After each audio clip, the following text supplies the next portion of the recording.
Greetings and welcome to Module 1 Unit 11 related to some aspect of taxonomy of learning. Namely, today we will be looking at metacognitive knowledge. In the earlier unit, we tried to define the categories of knowledge, and we also stated that it is very difficult to get any kind of absolute definitions of or categories of this knowledge, simply because anything related to the word knowledge becomes a very hugely unsolvable philosophical question. So we tried to give kind of a operational categorization of knowledge. So we talked about 4 general categories of knowledge, and they are the factual knowledge, conceptual knowledge, procedural knowledge and metacognitive knowledge. So this is considered to be operationally convenient, and if somebody can come with the different categories of knowledge, it is also okay. But these 4 categories have been used extensively in the Bloom's taxonomy. We mentioned the 4th category, namely metacognitive knowledge, briefly in the earlier unit, but we will spend more time on metacognitive knowledge simply because that is not something a teacher is not normally familiar with. Let us understand the nature and importance of metacognitive knowledge at all levels of education, right from school level to higher education level, though we particularly focus at the higher education level. Now, the word metacognition was coined by John Flavel, a developmental psychologist from Stanford University in 1975. He just he mentioned the word metacognition, and subsequently many people have given definitions of this. So one definition of as given by Stephen Chu: a person's awareness of his or her own level of knowledge and thinking processes. That is what we call it as. A person's awareness is metacognitive knowledge. As you can see, there is a word meta in that. So obviously it is not exactly cognition. It is about, you can say, cognition about cognition. Now another way of putting metacognition is thinking about one's own thinking. Can we become observers of our own thinking? That is what is metacognition. And metacognition represents our ability to assess our own skills, knowledge or learning. Obviously, our own ability to assess our knowledge levels or our capabilities is necessary for anyone and everyone. If you do not have that knowledge, you can have many issues in life. Let us look at how this can be in a simple way diagrammatically represented. The objective level, what we call cognition, that means we are performing cognitive activities. Cognitive activities, a simple thing: I am solving a problem, I am understanding something, I am performing some cognitive activity. These are all at the objective level, and meta level is the metacognition. So let us take a very simple example of reading a book. When you read a book, you will obviously check that you are understanding what you are reading. Sometimes our attention kind of drifts while we seem to be reading either loudly or inwardly, but I do not seem to be capturing the meaning of that. That means I am not monitoring my own understanding, my own cognitive activity, because the attention has drifted.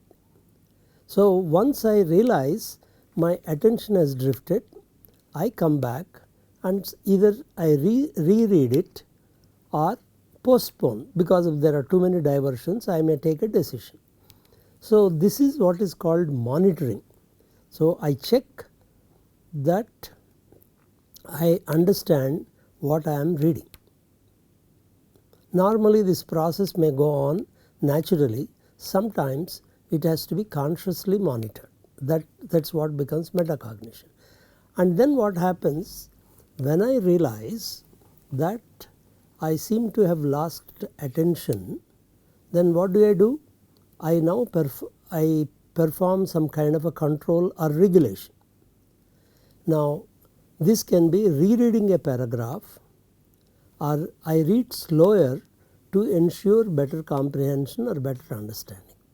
So there are two activities that are involved. One is monitoring, the other is control, and that will be the relationship between the object level and meta level, or cognition level or metacognition level. This diagram presents in a very simple way the role of what is metacognition in relation to cognition. Now let us give more examples. When am I engaging in metacognition? For example, if I notice that I am having more trouble learning A than B, some segment of some parts of that I find it more difficult. So when I notice that I am engaging in metacognition, which naturally happens to anyone. If it strikes me that I should double check C before accepting it as a fact, that is metacognition.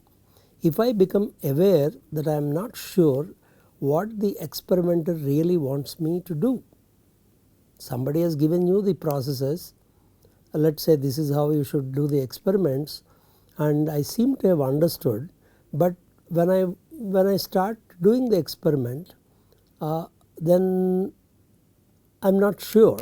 So what do? We do some activity as a consequence of that. If I am not doing anything a consequence of that, then I am not performing metacognition. So if I sense I should make a note of D because I may forget. Many times when we listen to the lecture, we write a little, we will scribble on the notebook either a small phrases or sometimes complete sentence. So I am making note of D because while listening it looks like that I have understood, but also I may feel that I may not remember the same thing after some time. So I make a note of D. If I think to ask someone about E to see if I have it right. For example, I think I have understood it, but I am not so very sure. So I will ask somebody else whether I have it right or not. So when I am engaging in any of these activities or this type of activities, I am engaging in metacognition. Now the components of metacognition as per Shaw, there are two elements in that: knowledge about cognition, regulation of cognition. These are the two activities. As we said, two arrows in the earlier diagram, the knowledge about cognition and regulation of cognition, these are the two. Regulation, there we called it control. Knowledge about cognition, we called it monitoring. Now let us look at a little more in detail about the first one, knowledge about one's skills, intellectual resources and abilities as learner. That is, am I clear about my skill levels, my intellectual resources, my abilities as learner, because no two people are the same. Why are we not the same? That is because we have first, each one of us have a different genetic makeup. So there is something that is given to us by nature. On top of that, each one of us goes through our own combination of experiences. To that extent, finally where we are and what we are, no two persons are exactly the same. So what happens is, we need to be aware of our own levels of skills and knowledge and abilities. So for example, I should be able to able to understand or answer, I understand or do not understand my intellectual strengths and weaknesses. That means as an individual, can I, by looking at this, can I take a position, do I understand or do I not understand my intellectual strengths and weaknesses? You can say this is more like metacognitive inventory for one's own self. I know or do not know what kind of information is most important to learn. I am not good at organizing information. I do not know what the teacher expects me to learn. For example, something like this, maybe I was not in the class when the teacher said what is it that I am expected to learn, or when he was teaching, when he was presenting that, my attention drifted elsewhere. So for example, I should be able to acknowledge to myself that I do not know what the teacher expects me to learn. Then at least it is possible, once I acknowledge to myself, then I can take corrective action for that. I am not good at remembering information.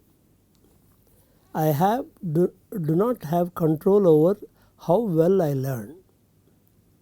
It is not exactly the control. All that I have knowledge is, I know I do not have control or I have control. But how do I control? That is a different issue. We will come to that later. I am a good or not a good judge of how well I understand something. These things, this ability to judge one's own understanding is a very crucial element of metacognitive knowledge, and if you do not have that, there can be serious consequences, as we see. For example, the other thing is, in metacognitive knowledge, I know some learning procedures and I know how to implement those learning procedures, and also I know when to apply a process in various situations. Okay. So here examples, do not try to use strategies that I have worked out in the past. It is not as if I am not aware of the strategies. I know I have some strategies with myself and I have tried it out earlier. So now what happens, I know it worked for me earlier. Now I am working out, I am trying to use those strategies. So I should be able to give a clear answer when somebody says, do you try using strategies that have worked in the past? Can I give a definitive answer for that? If I am able to give a definitive answer, I have metacognitive knowledge of that. I do not have a specific purpose for each strategy that I use. I am not aware of what strategies I use when I study. Each one of us develops our own strategies studying each subject. Some subjects we find them easier, some somewhat difficult. So we will work out our own strategies to study an easier subject or a more complex subject. I find myself not using helpful learning strategies automatically. Now another aspect of this, application of knowledge with certain conditions presented. I learn or do not learn best when I know something about the topic. Now the condition is, when I know something about the topic, I seem to be learning best. Or I do not learn even if something about the topic is known to me. So that I should be able to give a at least either or answer. I do not use different learning strategies depending on the situation. I cannot motivate myself to learn when I need to. I do not use my intellectual strengths to compensate for my weaknesses. I do not know when each strategy I use will be most effective. Now we talk about metacognitive regulation or control. It describes how learners monitor and control their own cognitive processes. The monitoring part is already taken care of. Now we talk about control their own cognitive processes. Do not set specific goals before I begin a task. That is one way of controlling. I set a task and I work towards that. Do not ask myself questions about the material before I begin. So before you even start, you ask, what is this about? Do I know something about it? If I ask a few questions to myself, then possibly I can learn better.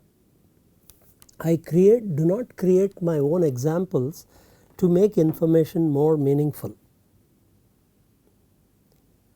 That is one of the very good strategies that one can use. I create my own example. If I am able to create my own example, I think I have understood. But here we are not talking about creating one's own example. Is a process of cognitive process understanding. Instantiating is a cognitive process, but the strategy that I want to follow of creating own examples as a way of better understanding is metacognitive regulation. Okay. I draw or do not draw pictures or diagrams to help me understand while learning. Do not find myself pausing regularly to check my comprehension. That is, I read a paragraph or a few sentences, pause and try to assimilate, have I understood. So pausing itself is a metacognitive regulation. Do not ask myself questions about how well I am doing while learning something new. Do not ask others for help when I do not understand something.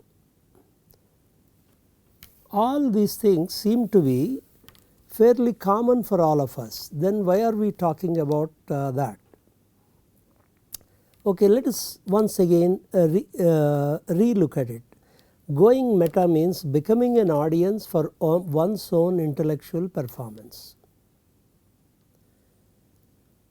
As a teacher, for example, if I am able to learn to observe myself, then I can become a better teacher. If I do not know how to observe myself, like the way I am speaking, the way I am modulating, the way I am looking at the audience into their eyes or decoding their body language, at what times am I pausing, how am I modulating my voice. This, as a teacher, if you are able to observe yourself, one can become a better teacher.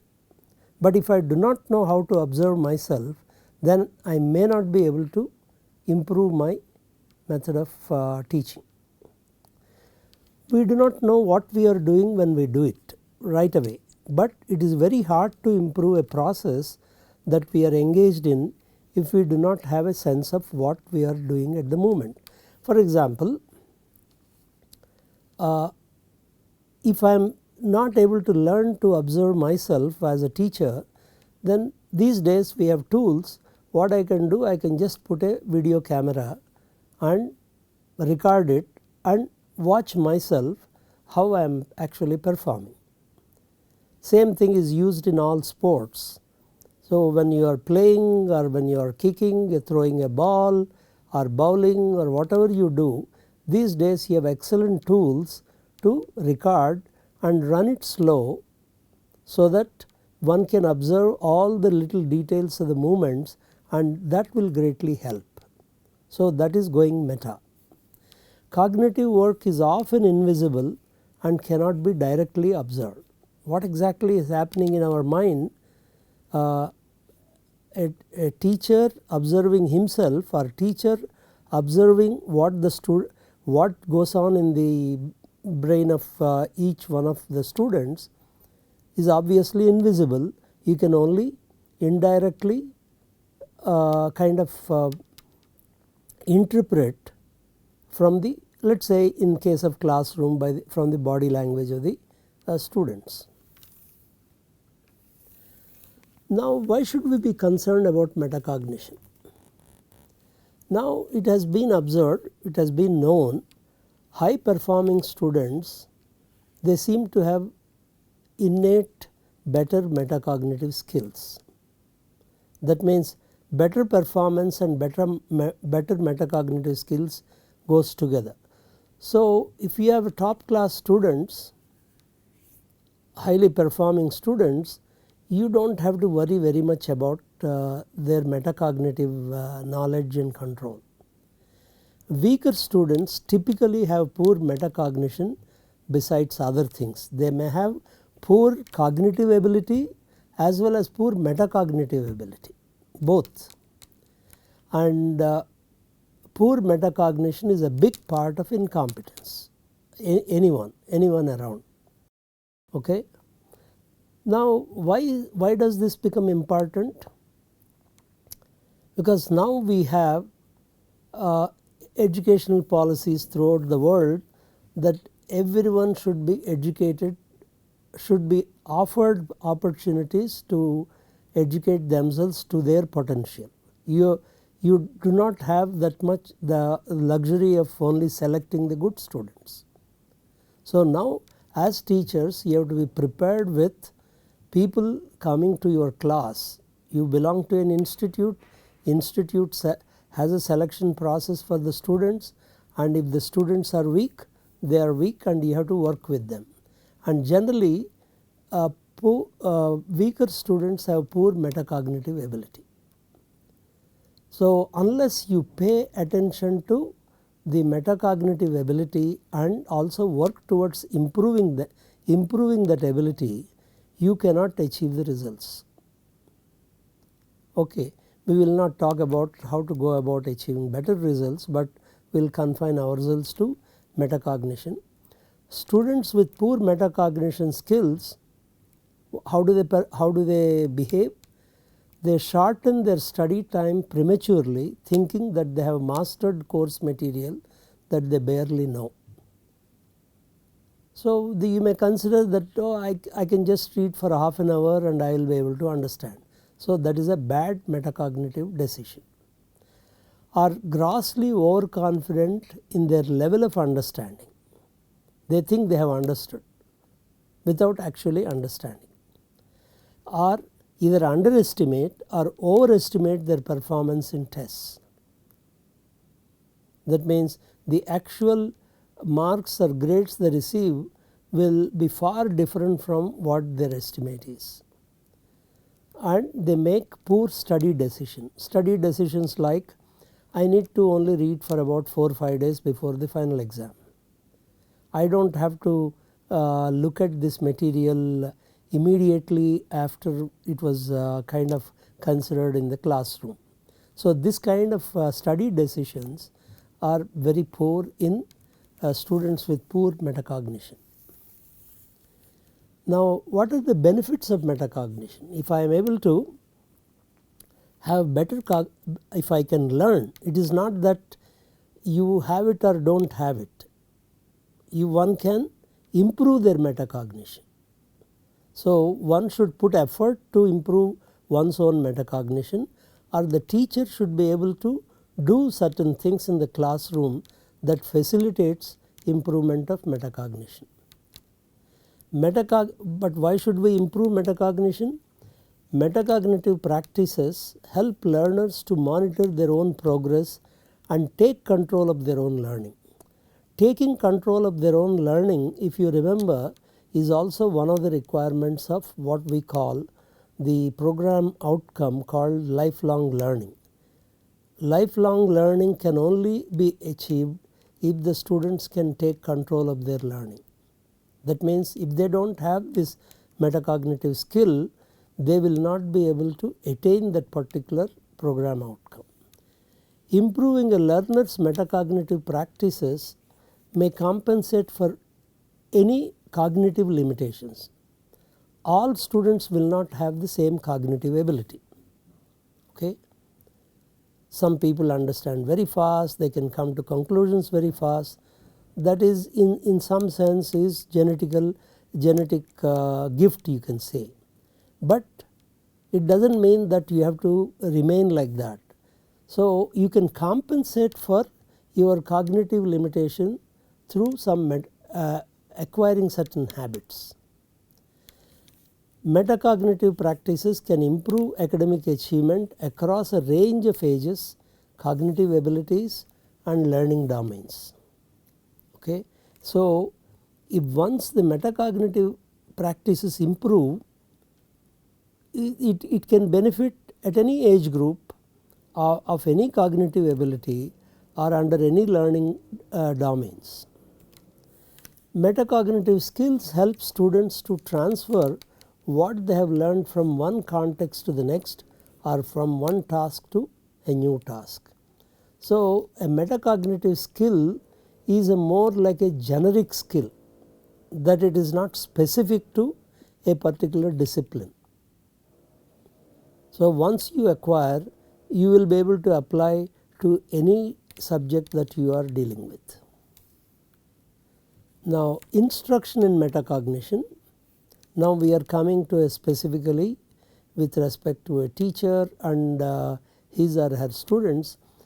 Instruction in metacognition helps develop a repertoire of thinking and learning skills, fosters confidence and independence in the classroom, encourages students to self-regulate their learning, improves decision making and goal setting skills. We are actually rewording what we have stated earlier. I am just repeating these things in a slightly different way to emphasize the importance of metacognition. Instruction enables students to self-assess the quality of their thinking, helps to decide which strategies to use in which learning situations, strengthens essential skills and employability skills. So, that is the goal of instruction metacognition. Now, what can the teachers do? Specifically that you can do in the classroom. Make learning goals explicit and help students to plan strategies and ways of monitoring their own progress towards achieving these goals. How do you present the learning goals? Either in verbal form or graphic form or use concept maps, any of those things can, anything that makes it helps students to plan strategies will do. Encourage cooperative group work where set tasks require students to discuss their understanding, evaluate their own work and the work of the group and reflect on their learning. One of the best ways to improve metacognition is encouraging cooperative group work, either to discuss something, a particular let us say in literature you can take a one particular act in a drama and ask the students to interact with each other as a cooperative group, or solve a slightly more complex problem as a group.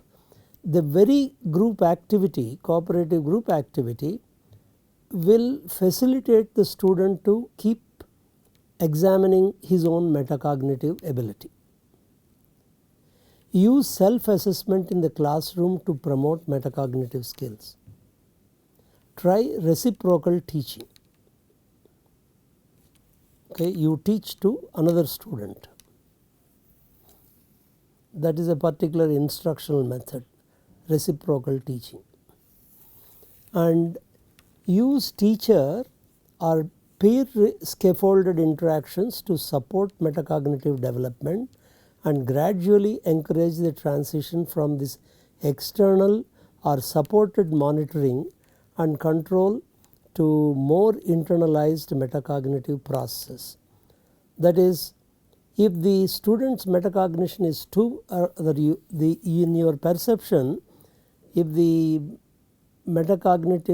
cognition levels are very poor, then you work with scaffolded interactions.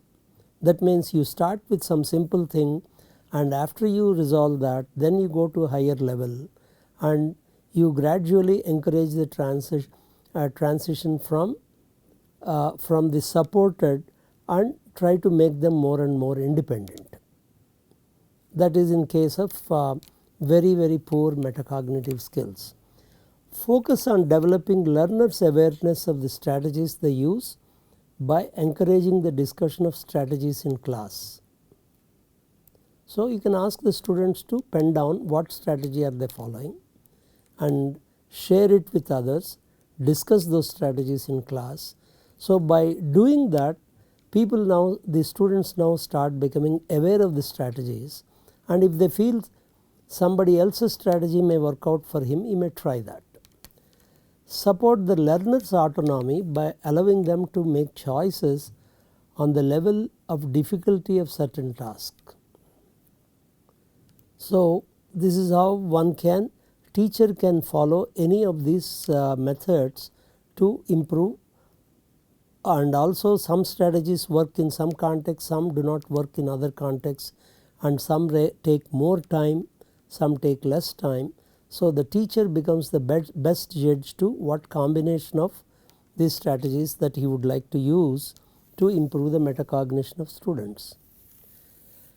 So in conclusion, metacognition can increase student engagement, certainly, because he is consciously getting engaged with what he is studying, and metacognition has the potential to empower students to take charge of their own learning and to increase the meaningfulness of students' learning. So to that extent, teachers should make conscious effort to focus on metacognitive activities of the students. That is one of the best ways to make the students engage with the knowledge that is being imparted.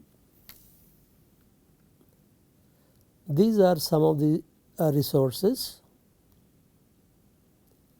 One can log in and get a little more information. And here for exercises, describe 2 instances of inadequate metacognitive awareness from your personal experiences, your own or in the classroom. One is metacognitive awareness, and similarly give 2 instances of inadequate metacognitive regulation from your personal experiences. Actually it is very simple. Many students merely they give very small number of hours or very small number of days before the exam to study. That is, I am sure all teachers would have experienced that situation. But instead of that obvious ones, if you can give some instances of inadequate metacognitive regulation, it will be nice. Thank you for sharing with the instructor. They will work as excellent examples for us. And in the next unit, we will now try to understand the nature of affective domain of learning. We talked about 3 domains: cognitive domain, affective domain and psychomotor domain, and we spent all this time with the cognitive processes, knowledge categories to address the cognitive domain. In the next unit we will look at the affective domain of learning. Thank you very much.